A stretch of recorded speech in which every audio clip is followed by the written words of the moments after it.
M के times news में आपका स्वागत है। मैं हूं एम के आजाद। आज हम बात करेंगे भारतीय जनता पार्टी को तीन बड़े झटके लगने के बारे में। जी हां, तीन बड़े झटके भारतीय जनता पार्टी को लगी।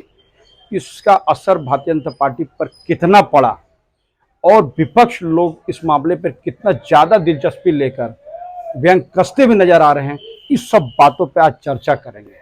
लेकिन इस चर्चा से पहले इस बात की चर्चा हो जाए कि सोशल मीडिया इस झटके को किस रूप से देखती है।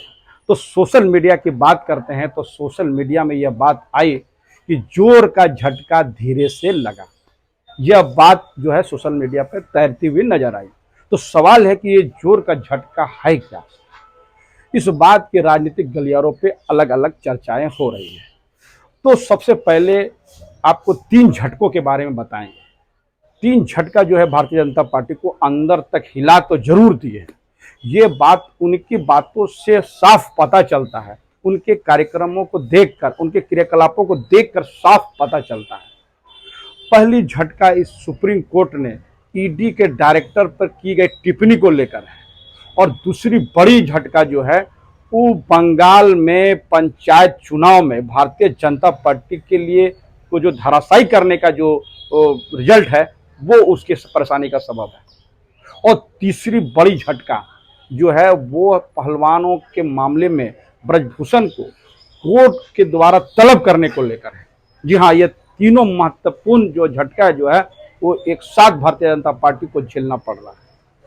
लगातार भारतीय जनता पार्टी का चुनाव हारने के बाद से जो लगातार इस बात के कयास लगाए जा रहे हैं कि मध्य प्रदेश चुनाव भी भारतीय जनता पार्टी के अनुरूप नहीं होने वाली है, इसकी घबराहट इस बात से पता चलता है कि इस दिन कल ही जो है अमित शाह जी करीब 4 घंटे रात्रि में बैठक जो है वहां के नेताओं के साथ किए और लगातार बैठकों का दौर जारी है। और भारत के प्रधानमंत्री नरेंद्र मोदी जी जो लगातार इन लोगों के सबसे बड़े चेहरे हैं, उनका लगातार मध्य प्रदेश का दौरा और अंदर खाने से जो भारतीय जनता पार्टी के अंदर में जो हलचल पैदा की गई है, खासकर आपके सिंधिया को लेकर, उसके समर्थकों के लेकर, ये सारी बातें इस बात की कयास लगा रहे हैं कि भारतीय जनता पार्टी के लिए मध्य प्रदेश का चुनाव भी आसान होता हुआ नहीं दिखेगा।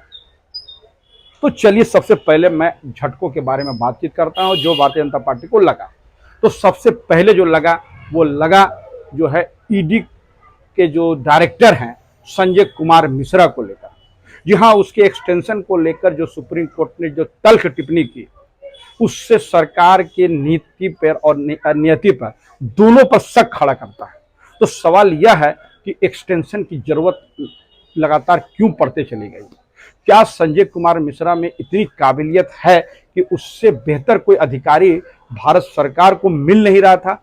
खासकर मैं कोट करना चाहता हूं, नरेंद्र मोदी जी और अमित शाह को मिल नहीं रहा था कि लगातार उनका एक्सटेंशन को जारी रखते चला गया और अंतिम बार भी उसको एक्सटेंशन की कवायदे कस रहे थे। लेकिन सुप्रीम कोर्ट ने जिस हिसाब से झटका दिया तो उसका लबोलुआब सिर्फ इस बात पर है कि 31/7/2023 को कुर्सी खाली करो। तो कुर्सी खाली कौन करेगा? संजय कुमार मिश्रा करेगा। लेकिन सरकार को तो सकते में तो सुप्रीम कोर्ट डाल ही दिया और जिस हिसाब से सुप्रीम कोर्ट की टिप्पणी सरकार के अगेंस्ट में चला गया, ये बड़ा महत्वपूर्ण है।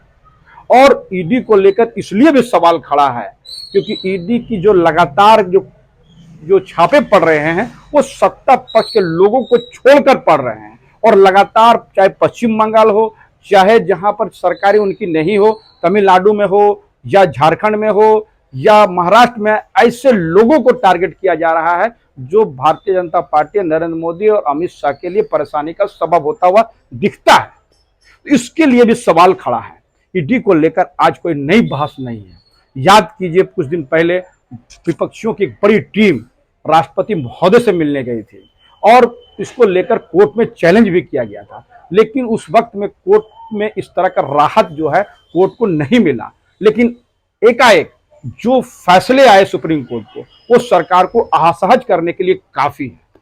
तो माथे में जो बल आना है, क्योंकि आने वाला समय में अब यह देखना है कि ईडी का डायरेक्टर किसे बनाया जाता है। लेकिन ईडी की जो पावर्स है वो तो बड़ा बड़ा है, क्योंकि जिस हिसाब से सीबीआई का जो केसेस होते हैं जो एफआईआर होता है उसको तो आरोपी को दिया जाता है, या उसका हक है कि कोई भी आरोपी अपने ऊपर लगे हुए एफआईआर पर की कॉपी ले सकता है और उसको दिया भी जाता है।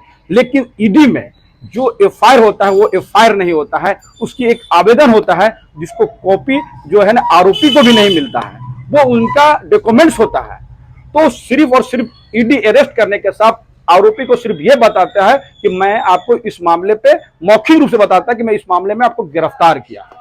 तो सवाल यह खड़ा होता है कि ईडी और सीबीआई की जांच के बाद पीछे से जो ईडी आती है उससे बच निकलना जो है वो मुश्किल होता जा रहा है। और तकरीबन एक आंकड़े बताते हैं कि करीब 122 नेताओं पर ईडी का शिकंजा चल ही रहा है।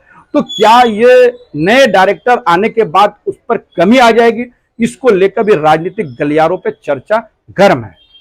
आने वाले में क्या होगा वक्त बताते चला जाएगा। लेकिन संजय कुमार मिश्रा को जो है 31/7/2023 को जो कुर्सी छोड़ना पड़ेगा, इसको लेकर विपक्ष के जो लोग हैं उसमें खुशी की लहर तो देखा ही जा सकता है। रही दूसरी बात मैं करता हूं पश्चिम बंगाल को लेकर। याद कीजिए पश्चिम बंगाल में जब एक नारा दिया गया था पिछले चुनाव में कि 2 मई दीदी गई, ये बड़ा नारा और इस तरह से एक नैरेटिव सेट किया गया कि निश्चित तौर पर ममता बनर्जी की विदाई तय है। और ये कोई मामूली आदमी नहीं कह रहा था, ये भारत के प्रधानमंत्री आदरणीय मोदी जी कह रहे थे, अमित शाह कह रहे थे और केंद्रीय मंत्री लगातार इस बात को कह रहे थे कि 2 मई दीदी गई, क्योंकि 2 मई को ही पश्चिम बंगाल के रिजल्ट आने वाले थे। तो इस हिसाब से देखा जाए तो सारी कवायदों के बाद और तमाम प्रयासों के बावजूद भी पश्चिम बंगाल जो है बीजेपी के हाथ लगने से दूर हो गई और बड़ी प्रचंड जो है मतों से जो है ममता बनर्जी वापस आ गई। आज पश्चिम बंगाल में पंचायत चुनाव को लेकर भी इसी सरगर्मी को लेकर है, क्योंकि पश्चिम बंगाल में जिस हिसाब से पंचायत चुनाव में हिंसा हुई और कितने लोग मारे गए और जिस हिसाब से पहला बार पंचायत चुनाव में केंद्रीय बलों की प्रतिनियुक्ति हुई, ये बड़ा महत्वपूर्ण है। क्योंकि भारत में बहुत कम ऐसा जगह पे है और बहुत कम नियुक्ति जो है केंद्रीय बलों की होती है, लेकिन जिस बड़े पैमाने पे पश्चिम बंगाल में बूथों पर जो है केंद्रीय बलों की प्रतिनियुक्ति हुई, उसके बाद भी हिंसा का दौर समाप्त नहीं हुआ, ये बड़ा महत्वपूर्ण है। और इस महत्वपूर्ण बातों में एक और महत्वपूर्ण बात है कि जब रिजल्ट का काउंटिंग चल रहा है और जिस हिसाब से ममता बनर्जी लगातार अपनी जीत को बढ़ाई हुई है और भारतीय जनता पार्टी को हार का सामना करना पड़ा है, निश्चित तौर पर यह कहा जा सकता है और खासकर टीएमसी के नेता इस बात कर रहे हैं कि भारतीय जनता पार्टी के लिए पश्चिम बंगाल में नो एंट्री की बोर्ड लग गई है। यह नो एंट्री का बोर्ड 2024 के लोकसभा चुनाव की तरफ संकेत करता है कि 2024 में वहां पे पश्चिम बंगाल में भारतीय जनता पार्टी को 0 सन्नाटा का होगा। ऐसी बातें राजनीतिक गलियारों पे चर्चा हो रहा है और जिसको टीएमसी के ज्यादा नेता लोग इस मामले पर प्रचार प्रसार कर रहे हैं।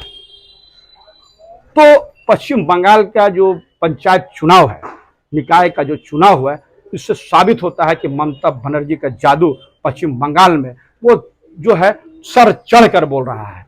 अब तीसरी झटके के बारे में बात करते हैं तो ब्रजभूषण सिंह का जो मामला था, तो ब्रजभूषण सिंह का जो मामला है वो इस बात को लेकर पहलवानों में जो गुस्सा है और लगातार पहलवान लोग जिस हिसाब से देश के लिए जो गोल्ड मेडलिस्ट जो है गोल्ड मेडल लाने वाले पहलवानों का जो धरना आप देखे दिल्ली पे और कई लोगों का उस पर समर्थन होता चला जा रहा है और भारतीय जनता पार्टी के नेता इसको मानने के लिए तैयार नहीं है, ना इस धरना को समाप्त करने की जिस तरह से कोशिश की जानी चाहिए वो कोशिश की। इस बीच में सुप्रीम कोर्ट ने माफ करिए जो कोर्ट ने जो ब्रजभूषण को 18 जुलाई को तलब किया है, ये एक बड़ा झटके के रूप में भारतीय जनता पार्टी देख रही है। क्योंकि जिस हिसाब से ब्रजभूषण सिंह जो सांसद है भारतीय जनता पार्टी का और भारतीय जनता पार्टी जिस तरह से बचाव करते हुए नजर आ रही थी और जिस हिसाब से कोर्ट ने उनको बुलाया, ये सवाल खड़ा हो जाता है कि क्या ब्रजभूषण पर भी यौन उत्पीड़न का मामले चलेंगे। इसकी कयास बड़ा तेजी से चलता जा रहा है और तेजी से वायरल हो रहा है। तो यदि इस पर कोर्ट उस दिन फैसले लेते हैं तो एक बड़े झटके के रूप में यह होगा, क्योंकि बड़े पैमाने पे ब्रजभूषण जी ने इसमें मामले पे लेकर ब्रजभूषण ने बड़ा प्रदर्शन करने के लिए एक लंबी लकीर खींचने की कोशिश की थी और भारतीय जनता पार्टी के तमाम बड़े नेता उसके पक्ष में खड़ा होते हुए नजर आए। लेकिन यदि कोर्ट ने उनको तलब किया और यौन उत्पीड़न का मामले चलेंगे तो निश्चित तौर भारतीय जनता पार्टी के लिए एक बड़ा झटके के रूप में है। तो आप देखेंगे कि लगातार भारतीय जनता पार्टी के लिए जो झटके बने हैं, इसीलिए सोशल मीडिया में बात तय रही है कि जोर का झटका धीरे लगा।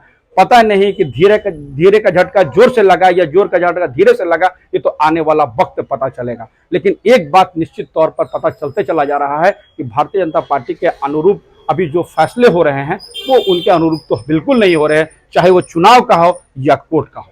तो हमारे ये वीडियोस कैसा लगा अपने कमेंट्स बॉक्स में जरूर कमेंट्स करें, और जिन्होंने अभी तक हमारे न्यूज़ को सब्सक्राइब नहीं किया है उसे निवेदन है कि न्यूज़ को सब्सक्राइब कर दें। नमस्कार।